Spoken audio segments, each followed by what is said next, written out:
Messi തട്ടിപ്പിനായി മുൻ കായികമന്ത്രി V Abdurahman അധികാര ദുർവിനിയോഗവും അഴിമതിയും നടത്തിയെന്ന് കായികമന്ത്രി ഒ.ജെ. ജനീഷ്. സ്വകാര്യ വ്യക്തിക്ക് ലാഭമുണ്ടാക്കാനായി സർക്കാർ സംവിധാനങ്ങൾ ദുരുപയോഗം ചെയ്ത് അബ്ദുറഹ്മാൻ സത്യപ്രതിജ്ഞാ ലംഘനം നടത്തി. വിദേശയാത്രയ്ക്കായി ഖജനാവിൽ നിന്ന് 14 ലക്ഷം രൂപ ചെലവിട്ടതിലും ദുരൂഹ ഇടപാടുകളിലും സമഗ്ര അന്വേഷണവും ആരംഭിച്ചു.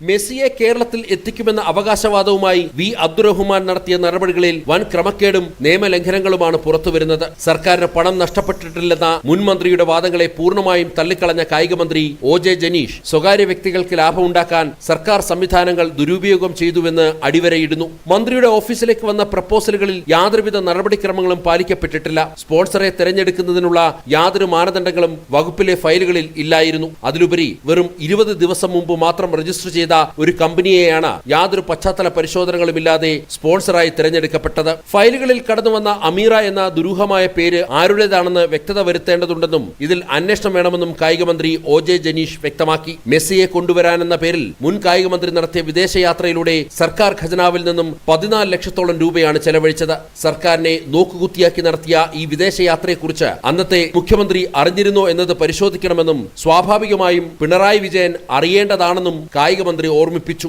സർക്കാർ സംവിധാനം മുഴുവനായി ദുരുപയോഗം ചെയ്യപ്പെട്ടില്ലേ? ഒരു അന്താരാഷ്ട്ര കളിയുമായി ബന്ധപ്പെട്ട ഒരു കാര്യത്തിനാണ് അർജന്റീന ഫുട്ബോൾ അസോസിയേഷന്റെ ഭാഗത്താണ് അന്തിമ സമ്മതം വേണ്ടത്. മെസ്സിയാണ് പറയേണ്ടത്. ഫിഫയും ഓൾ ഇന്ത്യ ഫുട്ബോൾ ഫെഡറേഷനും ഒക്കെ അറിയേണ്ടത്. കേരള ഫുട്ബോൾ അസോസിയേഷനുമായി ബന്ധപ്പെട്ട് ഒരു തരത്തിലുള്ള കമ്മ്യൂണിക്കേഷൻ ഉണ്ടായിട്ടില്ല. ഇതൊക്കെ ഒരു മെക്കാനിസം ഉണ്ടായിരുന്നല്ലോ. അപ്പൊ പ്രോപ്പർ ചാനലല്ല, ഒരു പ്രോപ്പർ ചാനലും അല്ല ഇത് മുന്നോട്ട് പോയത്. സ്പോൺസറെ തെരഞ്ഞെടുത്തതുമായി ബന്ധപ്പെട്ട് യാതൊരു തരത്തിലുള്ള സുതാര്യതയും പാലിക്കാൻ അവർക്ക് സാധിച്ചില്ല. മുൻ മന്ത്രിയുടേത് ഗുരുതരമായ സത്യപ്രതിജ്ഞാ ലംഘനമാണെന്ന് വിലയിരുത്തിയ സർക്കാർ വിദേശയാത്ര ഉൾപ്പെടെയുള്ള മുഴുവൻ ഇടപാടുകളിലും സമഗ്രമായ അന്വേഷണത്തിനാണ് ഉത്തരവിട്ടിരിക്കുന്നത്. ജനം, ഡൽഹി.